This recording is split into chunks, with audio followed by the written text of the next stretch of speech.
बिस्मिल्लाहिर्रहमानिर्रहीम। सुहेल खान अपने YouTube channel में इस्लामाबाद से आपके सामने हाजिर है। नाज़रीन, कल सुप्रीम कोर्ट ऑफ पाकिस्तान बहुत बड़े अहम केस की समाअत कर रही है और ये केस जो है पंजाब के जो स्पीकर थे परवेज इलाही, उन्होंने जो उनकी जो पिछले 22 जुलाई को जो डिप्टी स्पीकर दोस्त मोहम्मद मजारी ने उनका रूलिंग दी थी और उनके इलेक्शन को जो है उनके वोट को मुस्तरद किए थे और हमजा शहबाज को दोबारा इलेक्ट किया था। उसके बाद फिर परवेज इलाही ने सुप्रीम कोर्ट से रब्ता किया। कल सुप्रीम कोर्ट ने इसमें बाकायदा वाज़ेह ऑर्डर जारी किया है और सुप्रीम कोर्ट ने यह करार दिया है कि जो चौधरी शुजात हुसैन का जो लेटर है उसकी जो है उसकी कोई हैसियत नहीं है, क्योंकि जो पार्लिमानी पार्टी का जो इख्तियार है कि वो अपने अरकान को डायरेक्शन देते हैं कि वो चीफ मिनिस्टर के इलेक्शन में जो वोट डालें। लेकिन इसके बरक्स कल पीडीएम की जो इत्तेहादी जमातें हैं उन्होंने अब सुप्रीम कोर्ट से मुतालबा किया कि इसके लिए एक फुल कोर्ट तश्कील दी जाए।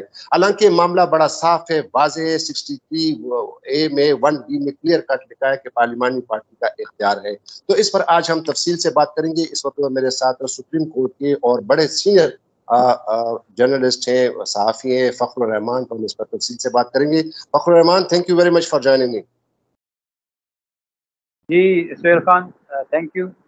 आपने मुझे अपने प्रोग्राम में फ़खर, आपका क्या ख्याल है कि कल सुप्रीम कोर्ट का वाहिद ऑर्डर आया है 6 सफ़ात पर चीफ जस्टिस उमर अता पंजाल की सरबराही में जो कल केस की समाअत हुई, और उसमें अगर आपको याद हो, आपने ऑर्डर पढ़ा हो, तो उसमें बाकायदा तौर पर सुप्रीम कोर्ट ने अपने ऑर्डर में ये कहा है कि अगर पार्टी के हेड की बात मान भी ली जाए कि उसको ये इख्तियार है कि वो पार्टी को अरकान को डायरेक्शन दे कि वो वोट डाले, तो फिर तो ये तो पार्टी का जो जो हेड होता है, जो पार्टी का सरबराह होता है, वो तो फिर डिक्टेटर बन जाता है, मुतलकन इनाम बादशाह बन जाता है। और यही पार्टियां जो है, जो जमहूरी पार्टियां हैं, जो पॉलिटिकल पार्टीज हैं, वो जमहूरियत की प्रचार कर रही है, आमिरियत के खिलाफ है। तो इस पर आपका क्या कहना है?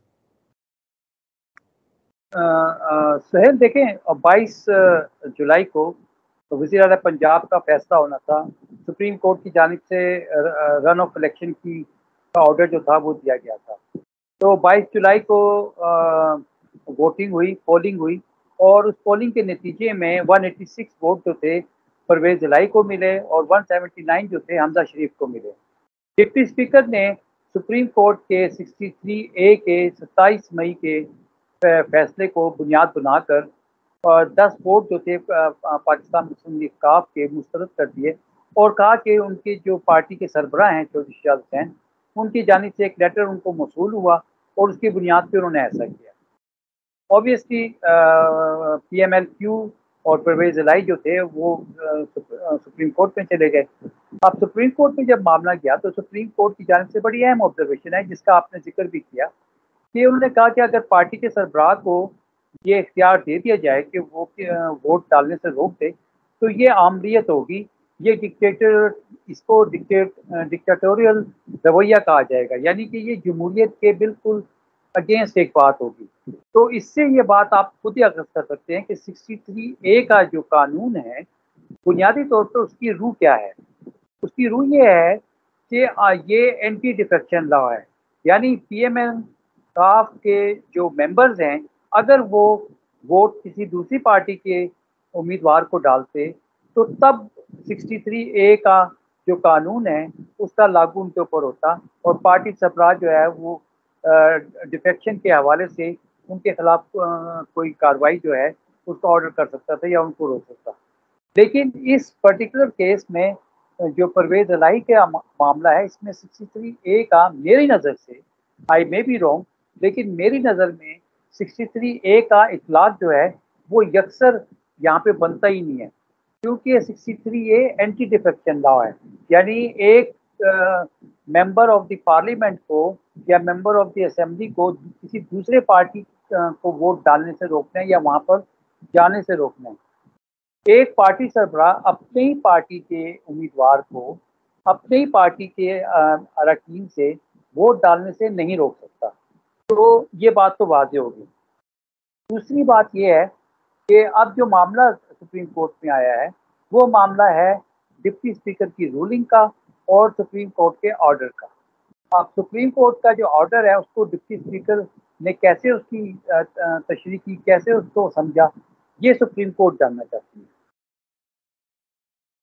अच्छा फ़खर, अगर हम ये देखें कि ये जो आपको याद होगा कि 63 ए जब सदारती रेफरेंस फाइल हुआ था सुप्रीम कोर्ट ऑफ पाकिस्तान में, सदर पाकिस्तान डॉक्टर आरिफ अलवी ने, और उसकी बड़ी एक्सटेंसिव, बड़ी तवील जो है समाअत हुई, और उस समाअत के दौरान जजेस के ये ऑब्जर्वेशन थे, खासकर चीफ जस्टिस ऑफ पाकिस्तान के और जस्टिस इजाजुल एहसन के। उनका ये बार बार कहना था कि ये जो पॉलिटिकल पार्टीज है, इनका ये फंडामेंटल राइट है, इनका बुनियादी हक है कि वो जो भी पार्टी हो, वो अपने जो किसी भी उम्मीदवार को जब वो टिकट देती है और उसके टिकट के सैंबल पर वो उम्मीदवार जीत जाता है और फिर वो जाके फिर डिफेक्ट कर जाता है, मुनहरिफ हो जाता है, तो ये कह रहे हैं कि ये पार्टी का बुनियादी हक है, हर एक पार्टी का, चाहे वो मुस्लिम लीग नून है, चाहे काफ है, चाहे पीएमएलएन है, चाहे पाकिस्तान पीपल्स पार्टी है, ये उनका फंडामेंटल राइट है कि उनका अपने अरकान पर ये हक बनता है कि वो जिस अपने अरकान को ये डायरेक्शन दे कि आपने इस पार्टी को वोट देना है, पार्टी के फैसले के खिलाफ नहीं जाना है।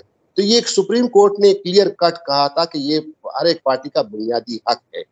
दूसरी जानिब पर जिस तरह आपने कहा भी है कि हम अपने नाज़रीन को जरा और भी इसको थोड़ा वाज़ेह कर रहे हैं कि जो डिफेक्शन जो 63 ए है, ये डिफेक्शन के हवाले से अगर कोई शख्स मुनहरिफ होता है अपने पार्टी से, तो फिर उसके खिलाफ जो है, जो पार्टी का जो हेड है होता है, वो बाकायदा नाज़रीन को बता रहे हैं कि वो बाकायदा एक शोकाज नोटिस जारी करता है अपने उस रुकन को जो मुनहरिफ होता है। उसके बाद शोकाज का नोटिस जवाब जब आ जाता है, तो उसके बाद पार्टी का हेड जो है वो फिर प्रिजाइडिंग अफसर यानी स्पीकर को, चाहे प्रोविंशियल असेंबली है चाहे नेशनल असेंबली है, उसको फिर वो रेफरेंस भेजता है, और उस रेफरेंस पर फिर जो प्रिजाइडिंग अफसर है वो इलेक्शन कमीशन को वो राब्ता करता है कि इसको जो है वो डिसीड किया जाए। तो पार्टी का हेड का जो नाज़रीन है वो उसका रोल जो है वो बाद में आता है, लेकिन यहाँ पे जो जो पार्टी का जो इख्तियार दिया गया है जो वोट डालने का, तो वो पार्लियामेंट्री पार्टी का है, और इस केस में भी यही है। तो आप फ़खर ये बताइएगा कि अब ये जो पीडीएम की जो पार्टियां हैं वो इस पे जो है ये कह रही हैं कि इसके लिए फुल कोर्ट तश्कील जाए। अब ये कोई रॉकेट साइंस तो नहीं है, या कोई इतने पेचीदा मामला नहीं है, क्लियर कट जो है आइन में लिखा है कि पार्लिमानी पार्टी को वो इख्तियार है। तो इस पर फिर क्या और जजेस क्या कहेंगे? जजेस का काम तो है वो आइन और कानून की तरफ उसके मुताबिक जाना है। तो ये जो पीडीएम का जो है कि इस पर फुल कोर्ट तश्कील दिया जाए, आप इसको किस नजर से देखते हैं?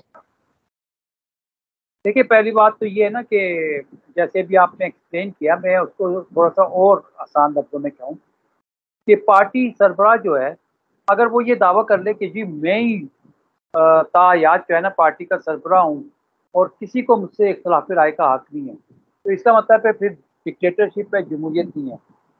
यानी पार्टी का सरबराह जो है माफ़ कीजिएगा पार्टी का सरबराह जो है, वो पार्टी के जो लोग हैं, मेंबर्स हैं, उनके वोट से होता है। तो वोट जो है वो बुनियादी हक है हर पॉलिटिकल पार्टी के मेंबर का, चाहे वो असेंबली के अंदर हो जो पार्लिमानी पार्टी की शक्ल में होता है या उससे बाहर हो, लेकिन वोट से महरूम करने का इख्तियार उसके पास नहीं है। आपने बिल्कुल सही कहा कि अगर वो मेंबर अगर पार्टी के सरबराह कहे कि जी आपने फलानी पार्टी को कि उसके उम्मीदवार को वोट नहीं देना, अगर वो देता है तो वो फिर डिफेक्शन में आ जाता है। यहाँ पे डिफेक्शन नहीं हो रही, पीएमएल-क्यू का जो वोटर है वो अपने ही उम्मीदवार को वोट डाल रहा है, तो डिफेक्शन नहीं हो रही। इसलिए पाकिस्तान मुस्लिम लीग नून का ये दावा या पीडीएम का ये दावा कि जी वो जो लास्ट टाइम पे इमरान खान के केस में जो सुप्रीम कोर्ट ने जिस तरह किया था उस वक़्त तो बड़ी जो है ना उसको रिलीफ दे दी गई थी, और नहीं भई, ना तो इसमें फुल कोर्ट की ज़रूरत है, अब तो सुप्रीम कोर्ट का ऑर्डर है। सुप्रीम कोर्ट ये कह रही है कि जनाब डिप्टी स्पीकर साहब, आप हमें बताएं कि आपने हमारे ऑर्डर को बुनियाद बनाकर 10 वोट कैसे मुस्तरद किए? हमने कहाँ पे ये बात लिखी है? तो अब डिप्टी स्पीकर ने उस ऑर्डर को सुप्रीम कोर्ट को कि उसको क्या उसकी क्या तशरीह की है, उसको क्या समझा है? मेरे ख्याल में डिप्टी स्पीकर की बहुत बड़ी नालायकी सामने आई है, या जिसने भी डिप्टी स्पीकर को ये बात कही कि आप इस तरह कर दें। और सादा लफ्ज़ों में ये है कि ये था कि हम तो आप मानते ही नहीं थी, हम तो अक्सरियती फैसले को मानते ही नहीं और हम तो ये कर देंगे, तो ये बुलडोज़ किया गया बेसिकली। 22 जुलाई को जो इलेक्शन था, उसका एज़ ए प्रिजाइडिंग ऑफिसर जो डिप्टी स्पीकर का जो किरदार था वो बिल्कुल गैर आइनी था। उसने ना सिर्फ आइन के खिलाफ वर्जी की, कानून के खिलाफ वर्जी की, बल्कि उसने तमाम फ्री एंड फेयर के जो असूल हैं इंतखाबात के, उनकी भी पामाली की है। तो सुप्रीम कोर्ट तो यकीनन अपने कल जो फैसला दिया था सुप्रीम कोर्ट ने, उसमें ये बात वाज़ेह होगी कि डिप्टी स्पीकर की रूलिंग की कहीं पे भी स्टैंडिंग नहीं है। तो जब उसकी इस रूलिंग की कोई स्टैंडिंग नहीं है तो what to talk about PDM का मुतालबा कि वो फुल कोर्ट की बात करें। ये कौन सी फुल कोर्ट की बात हो रही है? ये तो ये हो रहा है कि जनाब पंजाब इतना बड़ा सूबा है और हमारी हुकूमत चली जाएगी तो हमारी वैसी सियासत दफन हो चुकी है, महंगाई जो है वो पता नहीं कहाँ से कहाँ पहुँच चुकी है। तो अब आपने देखा है कि मरियम नवाज जो है वो इस वक्त अदलिया के खिलाफ एक बयानिया लेकर सामने आ गए, जो कि पहले भी ये करते थे। आपको पता है कि जब इनके हक में फैसला ना आए, जब इनको लगे कि फैसला इनके खिलाफ आ रहा है, तो ये अदालत के ऊपर हमलावर हो जाते हैं, जजों की किरदार पीछी शुरू कर देते हैं और न जाने क्या क्या बयानात देना शुरू कर देते हैं। तो अब अच्छा इनकी फ़खर, सियासी फ़खर एक और इंटरेस्टिंग बात आपको बताऊं। आज सनाउल्लाह का बयान है कि ये जो कल जो सुप्रीम कोर्ट की लाहौर रजिस्ट्री में उन्होंने एकदम जो है ना इसको टेकअप किया और कह रहे कि ऐसी डेवलपमेंट से पहले किया गया था। तो क्या ये इंटरेस्टिंग बात नहीं है? जब डिप्टी स्पीकर दोस्त मोहम्मद मजारी ने जब कार्रवाई कर रहा था वो जो इलेक्शन के दौरान, तो उसने एकदम जो है ना सुप्रीम कोर्ट का वो ऑर्डर इस तरह लहराया। तो इसका मतलब ये है कि ये पहले ही प्री प्लान उन्होंने ये सब कुछ किया हुआ था। हालांकि उसको तो लेटर मिल गया था ना, तो लेकिन उसको कैसे उन्होंने एकदम फिर सुप्रीम कोर्ट का कोई जज, अब पता नहीं वो उसने कौन से, क्योंकि उसने इस तरह लहराया कि ये सुप्रीम कोर्ट का वो है। तो सनाउल्लाह का जो बयान कि सुप्रीम कोर्ट ने पहले ही जो है ना प्रायर टू इस प्रोसीडिंग से पहले ये सारा सब कुछ कर लिया तो और जल्दी कोर्ट बुला ली। और एक और अहम बात हमारा अलमिया ये है फखर भाई के जब भी इनके हक में फैसला आता है, अब रिसेंटली जो सुप्रीम कोर्ट ऑफ पाकिस्तान ने डिप्टी स्पीकर कासिम रूलिंग पे जो डिटेल जजमेंट आई, तो उसमें उन्होंने उस खत का हवाला दिया कि खत की इस तरह की कोई वो नहीं है, हैसियत नहीं है और हमारे साथ शेयर नहीं की गई। तो इस तमाम पॉलिटिकल पार्टीज जो है, जो एलाइड पार्टीज हैं और जो मौजूदा जो हुकूमत है, उन्होंने सुप्रीम कोर्ट के फैसले को बड़ा सराहा और बड़े जो है ना वावेला कर थे कि बड़े जबरदस्त जजमेंट आई है। और अब जब कल का फैसला आया तो अब सारे मुखालफत कर रहे हैं, बावजूद इसके कि आइन में क्लियर कट लिखा है कि पार्लिमानी पार्टी को ही ये इख्तियार है। तो इस पर थोड़ा सा रोशनी डालिएगा। देखिए पहली बात तो ये है कि जो राना सनाउल्लाह पिछले कुछ दिनों से जो है ना, और अगर आप उसको देखें तो 25 मई से ऑनवर्ड जो है ना, वो एक ऐसा रोल प्ले कर रहे हैं जैसे पानीपत की जंग हो और वो पानीपत के जो है ना राणा रणजीत सिंह है, ठीक है, तो उधर भी शिकस्त हुई थी। दूसरी बात ये है कि डिप्टी स्पीकर ने एक दिन पहले सिक्योरिटी के लिए एक खत लिख दिया था जो मीडिया में आ गया, और उन्होंने उस खत के अंदर बाकायदा मंजरकशी की थी कि कल को क्या हो सकता है। तो ये खिसियानी बिल्ली खंबा नोचे, इन्होंने पहले से प्लानिंग की थी, ठीक है, कि डिप्टी स्पीकर ने ये वोट जो है इस पर रिजेक्ट करने हैं।